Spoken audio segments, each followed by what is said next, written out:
Hello प्यारे बच्चों, one of my student आज दिस क्वेश्चन। आप भी चाहे तो अपना क्वेश्चन हमारे पास भेज सकते हैं जो आपसे सॉल्व नहीं हो रहा है। We will solve it on the board so that कि आप लोगों के डाउट्स यहाँ क्लियर होते रहें। तो मैंने सोचा इस पे आपके लिए डिटेल्ड सेशन ले लेता हूँ इस क्वेश्चन के लिए। अब ये क्वेश्चन उनके सामने है बट वो कह रहे हैं कि आंसर सही नहीं आ रहा है, तो इसको देखते हैं कैसे आंसर सही लाते हैं। जो भी बच्चे नए हैं चैनल पे सब्सक्राइब कर लो चैनल को, ताकि आपको जो है अच्छे अच्छे सेशन मिलते रहे। और मेक श्योर कि आप लोग जो है बेल आइकन जरूर प्रेस कर देना, ताकि जो हर एक सेशन का नोटिफिकेशन आपको मिलता रहे। इसमें होता क्या, उसने कहा है बिटवीन ए एंड सी आपको ए और सी के बीच का इक्विवेलेंट रेसिस्टेंस निकालना है, मतलब ओवरऑल रेसिस्टेंस कितना होगा वो पता करना है। तो उसके लिए सबसे पहले बात को समझो, अगर एक रेसिस्टेंस ऐसे है फिर नेक्स्ट रेसिस्टेंस ऐसे है, ये सीरीज होता है। लेकिन अगर यहां से करंट आ रहा है और आप ऐसे चले गए, मतलब एक रास्ता आपका ये हो गया, देखो एक रास्ता करंट का ये हो गया, एक रास्ता ये हो गया। जैसे ही आपके पास करंट के दो पाथ हो जाएं, मतलब करंट अलग अलग दो रास्तों पे जाने लगे, समझो वो दोनों रास्ते एक दूसरे के पैरेलल में आएंगे। और एक ही रास्ते पे अगर दोनों होंगे तो वो कहलाएंगे सीरीज में। अब करंट यहां से अगर चले तो ये इस रेसिस्टेंस को पास करते हुए इस रेसिस्टेंस को पास करते हुए आगे निकल जाएगा। लेकिन जब करंट यहां से आएगा तो क्या करेगा, आप सोचो ध्यान से। यहां से आएगा तो यहां से आके एक रास्ता उसको ये मिलेगा और एक रास्ता ये अलग रास्ता बन गया, ये अलग रास्ता बन गया। इसे कहेंगे पैरेलल, इसे कहेंगे series. First thing is this. तो आपको जहां से जहां जाना है वहां तक के आप सारे रास्ते ढूंढने हैं आपको सबसे पहले। You have to find the path of current, वो कहां से जा सकता है। The most important thing in this question is कि आपको पाथ सही से फाइंड करना आता है। तो मैं उसी को आपको यहां क्लियर कर देता हूं। देखो सुन, अब हमने बात की कि भाई हमारा जो करंट है वो ए से जाना है और वो सी तक जाना है।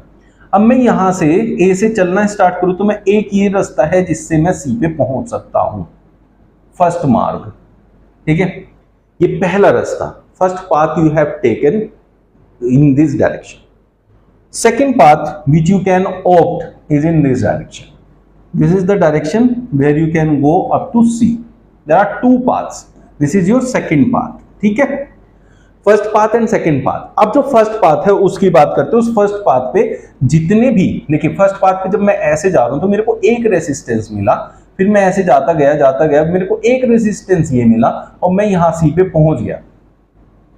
जबकि यहां से ए से सी तक जाने में मेरा पाथ डिस्ट्रीब्यूट नहीं हुआ, वहां कहीं भी दो रास्ते नहीं बने। इट मींस उस रास्ते, अकेले रास्ते पे जितने भी रेजिस्टेंस आए होंगे वो सब सीरीज में होंगे। तो ये 10 ओम, ये 10 ओम, 10 ओम प्लस 10 ओम इज 20 ओम। अब बच्चों जब भी आपका सीरीज होता है उस सीरीज में जितने भी रेसिस्टेंस होते हैं उनका अगर टोटल रेसिस्टेंस निकालें, resistance in series, that is R1 plus R2 plus R3, ऐसे चलता है। जितने भी रेसिस्टेंस होंगे डायरेक्टली ऐड होते जाएंगे। देयरफॉर हमने यहाँ 10 प्लस 10 इक्वल्स टू 20 ओम किया है। फर्स्ट पाथ जो पहला रास्ता आपने लिया था उससे मुझे मिला है 20 ओम का रेसिस्टेंस, फर्स्ट थिंग। फिर सेकंड थिंग है कि मैं इस रास्ते से जा रहा हूं तो मुझे कितना मिल रहा है, एक 10 ये मिल रहा है रास्ते में, एक 10 ये, तो टोटल हो गया यहां भी 10 plus 10 equals to 20 ohm. Second path के लिए 20 ओम, फर्स्ट पाथ के लिए भी 20 ओम।